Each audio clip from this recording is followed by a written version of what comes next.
You, John Fitzgerald Kennedy, do solemnly swear I, John Fitzgerald Kennedy, do solemnly swear that you will faithfully execute the office of President of the United States that I will faithfully execute the office of President of the United States and will, to the best of your ability, and will, to the best of my ability, preserve, protect, and defend the Constitution of the United States. preserve, protect, and defend the Constitution of the United States. So help you God. So help me God.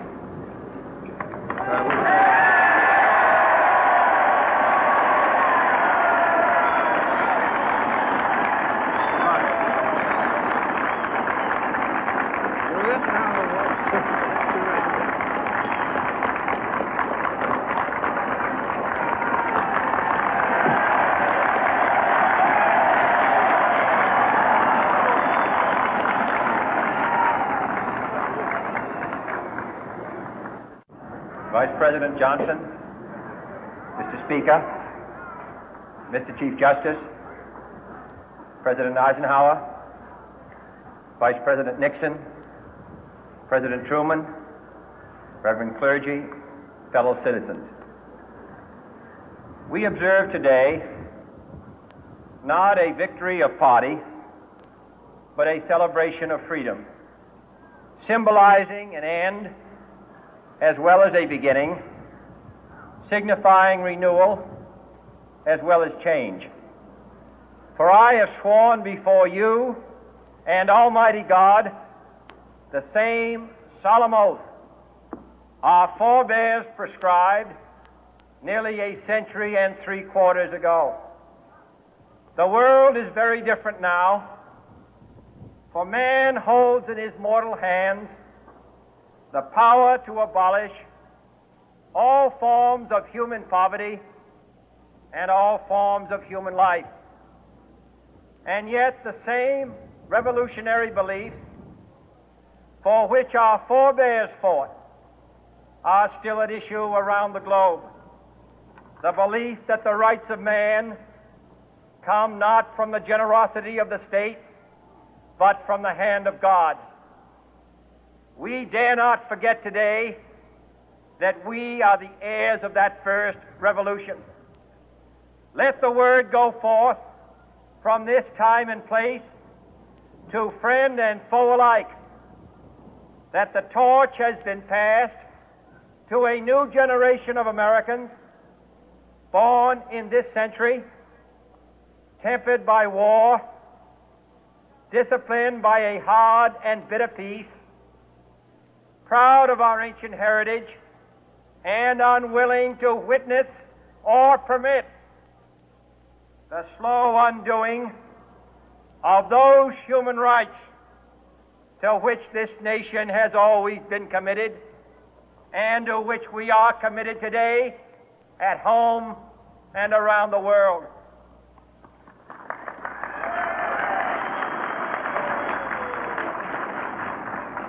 Let every nation know, whether it wishes us well or ill, that we shall pay any price, bear any burden, meet any hardship, support any friend, oppose any foe to assure the survival and the success of liberty.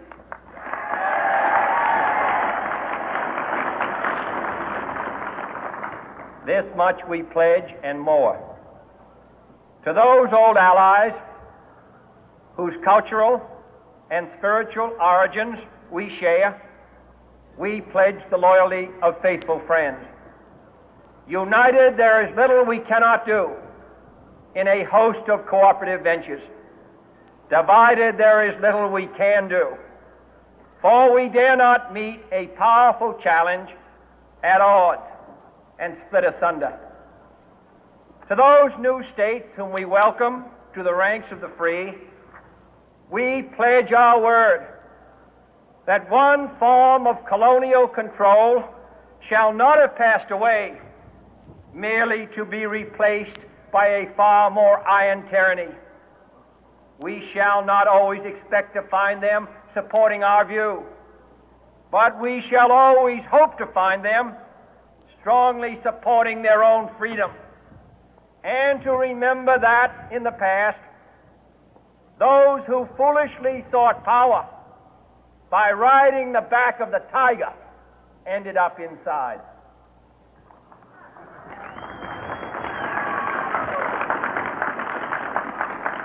To those people in the huts and villages of half the globe struggling to break the bonds of mass misery, we pledge our best efforts to help them help themselves for whatever period is required, not because the communists may be doing it, not because we seek their votes, but because it is right. If a free society cannot help the many who are poor, it cannot save the few who are rich.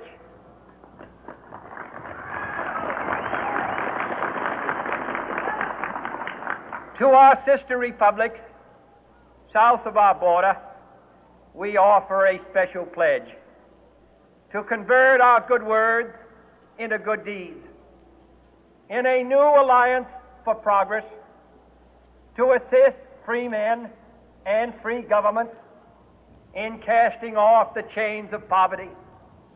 But this peaceful revolution of hope cannot become the prey of hostile powers.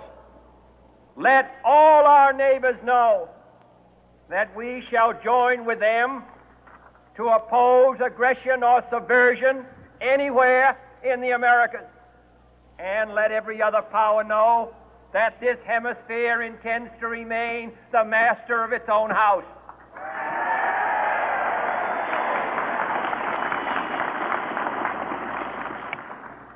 To that World Assembly of Sovereign States, the United Nations, our last best hope, in an age where the instruments of war have far outpaced the instruments of peace, we renew our pledge of support to prevent it from becoming merely a forum for invective, to strengthen its shield of the new and the weak, and to enlarge the area in which its writ may run.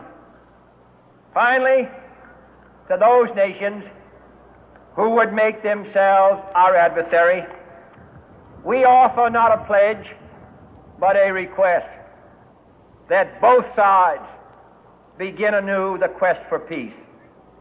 Before the dark powers of destruction, unleashed by science, engulf all humanity in planned or accidental self-destruction, we dare not tempt them with weakness, for only when our arms are sufficient beyond doubt can we be certain beyond doubt that they will never be employed.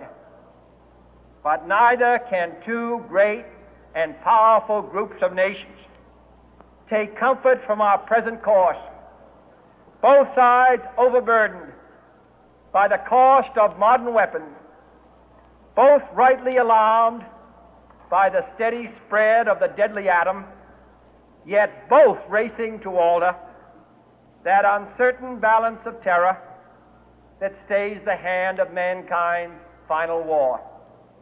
So let us begin anew, remembering on both sides that civility is not a sign of weakness, and sincerity is always subject to proof. Let us never negotiate out of fear, but let us never fear to negotiate.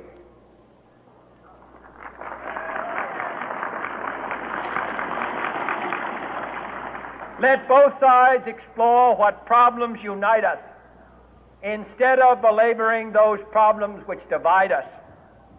Let both sides, for the first time, formulate serious and precise proposals for the inspection and control of arms, and bring the absolute power to destroy other nations under the absolute control of all nations.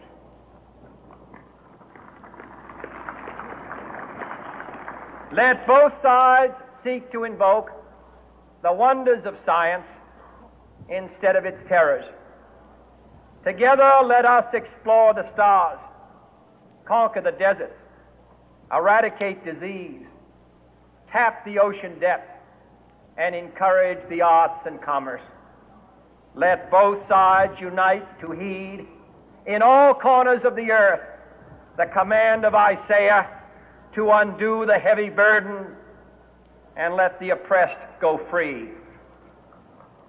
And if a beachhead of cooperation may push back the jungle of suspicion, let both sides join in creating a new endeavor, not a new balance of power, but a new world of law, where the strong are just and the weak secure and the peace preserved. All this will not be finished in the first 100 days, nor will it be finished in the first 1,000 days, nor in the life of this administration, nor even perhaps in our lifetime on this planet. But let us begin.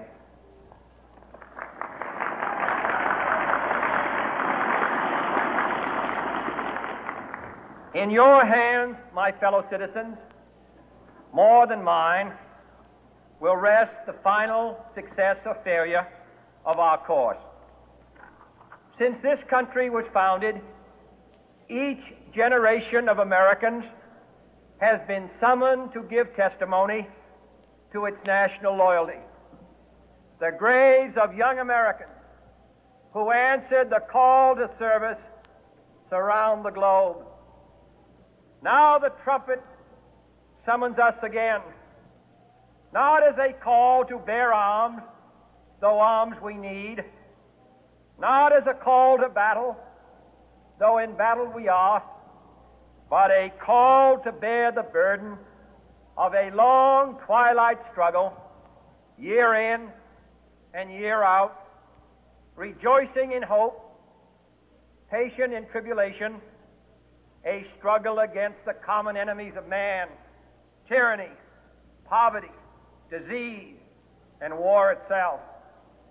Can we forge against these enemies a grand and global alliance, north and south, east and west, that can assure a more fruitful life for all mankind? Will you join in that historic effort?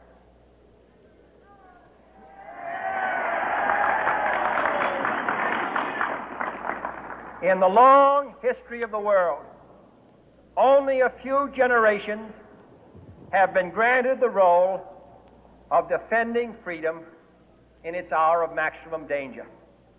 I do not shrink from this responsibility. I welcome it.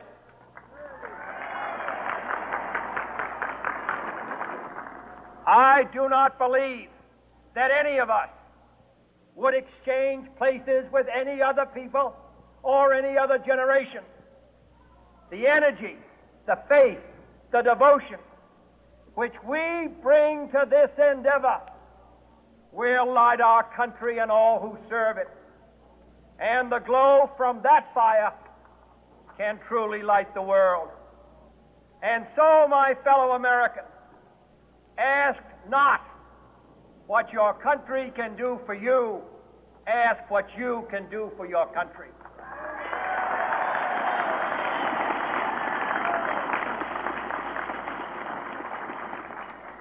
My fellow